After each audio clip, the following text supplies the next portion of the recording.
Assalamualaikum warahmatullahi wabarakatuh. Jumpa lagi dengan channel Kupas soal matematika dan lain-lain.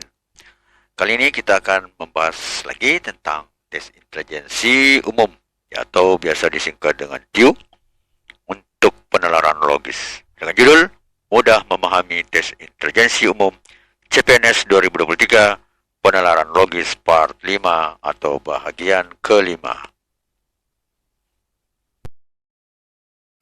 Ingin informasi terbaru? Silahkan di-subscribe.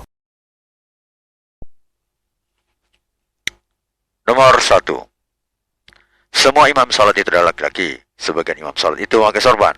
Simpulan yang tepat adalah semua imam salat adalah laki-laki dan memakai sorban.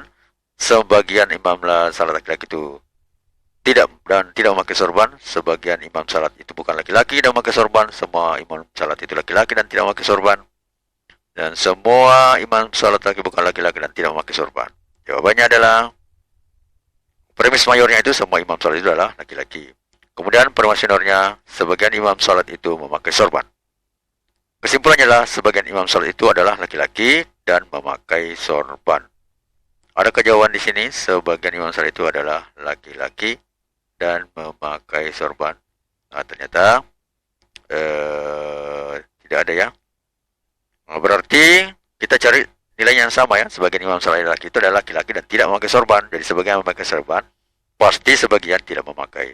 Kita cari sebagian imam salat itu adalah laki-laki, laki-laki ini dan tidak memakai sorban ya. Berarti yang benar adalah jawaban adalah B ya, senilai. Kemudian yang kedua, jika air laut pasang di daerah itu, maka pulau-pulau itu tenggelam. Jika pulau-pulau itu tenggelam, maka sebagian objek wisata tidak bisa dikunjungi. Kesimpulan yang dapat ditarik adalah jika air laut dipasang di daerah itu, maka semua objek wisata tidak bisa dikunjungi. Jika air laut pasang di daerah itu, maka sebagian objek wisata bisa dikunjungi. C. Jika semua objek wisata bisa dikunjungi, maka sebagian air laut pasang di daerah itu. Jika sebagian objek wisata bisa dikunjungi, maka sebagian air laut pasang di daerah itu. Tidak bisa ditarik sebuah kesimpulan. Kita jawab. P adalah air laut pasang di daerah itu. Kemudian Q, pulau itu tenggelam. Kemudian R adalah sebagian objek wisata tidak bisa dikunjungi. Maka P maka Q maka R ini sebenarnya termasuk silogisme ya. Jadi sehingga kesimpulannya adalah P maka R. Nah, berarti jika air laut pasang ya, jika air laut pasang di daerah itu, maka sebagian objek wisata tidak bisa dikunjungi. Adakah di sini jika air laut pasang daerah itu, maka sebagian objek wisata bisa kita kunjungi. Jika air laut pasang daerah itu, maka sebagian objek wisata bisa kita kunjungi. Harusnya kan tidak bisa dikunjungi, tapi tidak ada ya. Maka jawaban yang ini senilai itu adalah jika air pasang daerah itu, maka sebagian objek wisata bisa dikunjungi, sebagian tidak bisa. Nah, jadi digabung di sini, bukan digabung dilihat bahwa kemungkinan yang senada adalah sebagian objek wisata bisa dikunjungi. Karena alasannya apa? Karena sebagian objek wisata tidak bisa dikunjungi, berarti ada bagian yang bisa dikunjungi. Berarti jawabannya benar adalah B, air laut pasang daerah itu, maka sebagian objek wisata bisa dikunjungi ya. Kalau bagian C itu kan tidak ada air pasang sebagian ya. Nah, itu. Oke, selanjutnya nomor yang ketiga. Jika bermanfaat, mohon di-share ya. Hewan yang termasuk mamalia berkembang biak dengan cara beranak. Buaya berkembang biak dengan cara bertelur. Simpulan tepat tentang buaya adalah, jelas di sini ada buaya termasuk hewan mamalia, buaya termasuk hewan yang beranak dan bertelur, buaya berkembang biak dengan cara mamalia. Buaya termasuk hewan bukan mamalia, dan buaya termasuk hewan mamalia yang bertelur. Jawab. Premis mayor adalah hewan yang termasuk mamalia itu berkembang biak dengan cara beranak. Sedangkan di sini buaya berkembang biak dengan cara bertelur. Berarti jelas kesimpulan buaya bukan hewan mamalia. Ya, jadi bukan hewan mamalia bagian C. Jawabannya adalah C. Tidak ada hewan mamalia yang bertelur ya. Bukan juga buaya berkembang biak cara mamalia, karena jelas dia bertelur, mamalia tidak bertelur. Buaya termasuk hewan yang beranak dan bertelur. Tidak ada yang sampai saat ini tidak ada hewan yang beranak dan sekaligus bertelur. Buaya termasuk yang mamalia, lebih salah lagi karena hewan mamalia itu adalah cara beranak. Ya, jadi paling benar adalah buaya termasuk hewan, bukan mamalia. Selanjutnya nomor yang keempat. Semua gedung berpintu dan menjulang. Anda berada pada tempat yang tidak berpintu dan tidak menjulang. Kesimpulan bisa ditarik adalah Anda berada di gedung tidak berpintu, Anda berada di gedung tidak menjulang, Anda berada di gedung Anda berada di bukan gedung, Anda berada di gedung tidak berpintu, Anda berada di gedung tidak berpintu dan tidak menjulang. Jadi, jawabannya adalah premis mayornya adalah semua gedung berpintu dan menjulang. Kemudian minornya, Anda berada pada tempat yang tidak berpintu dan tidak menjulang. Berarti kesimpulannya Anda berada bukan di gedung, ya. Karena hanya gedung yang berpintu dan menjulang. Nah, Anda berada tempat yang tidak berpintu dan tidak menjulang. Berarti Anda tidak berada di gedung, atau jawabannya C. Tidak ada, kalau Anda mengatakan Anda berada di gedung berpintu.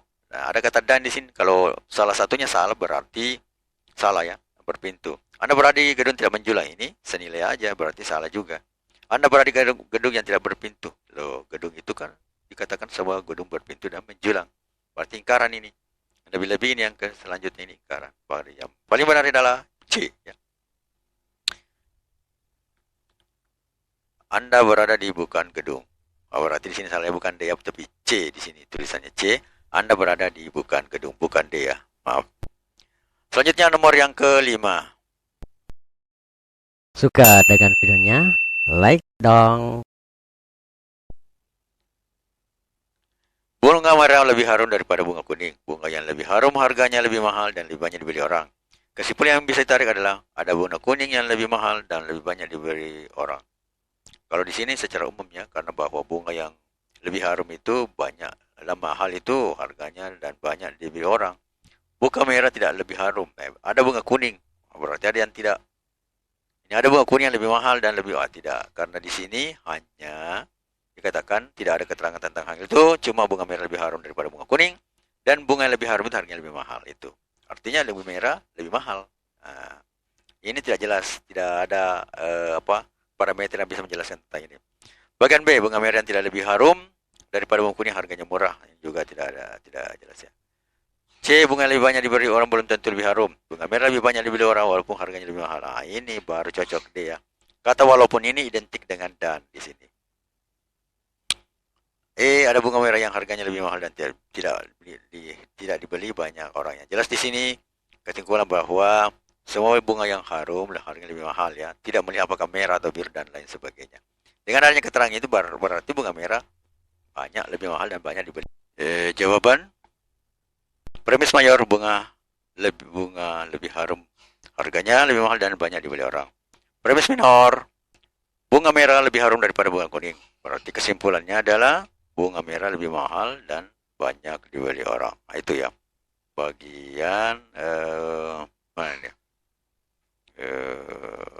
Ini dia D. Ini walaupun ini identik dengan kata dan, ya. Tapi karena tidak ada, maka ini bunga merah banyak dibeli orang walaupun lebih mahal. Jadi identik kata dan, ya. Jadi jawabannya adalah D. Bunga merah lebih banyak dibeli orang walaupun lebih mahal. Ingin informasi terbaru? Silahkan di-subscribe. Cinta adalah perasaan yang harus diungkapkan. Cinta adalah kebahagiaan yang harus dimenangkan. Matematika, Queen of Science. Assalamualaikum warahmatullahi wabarakatuh.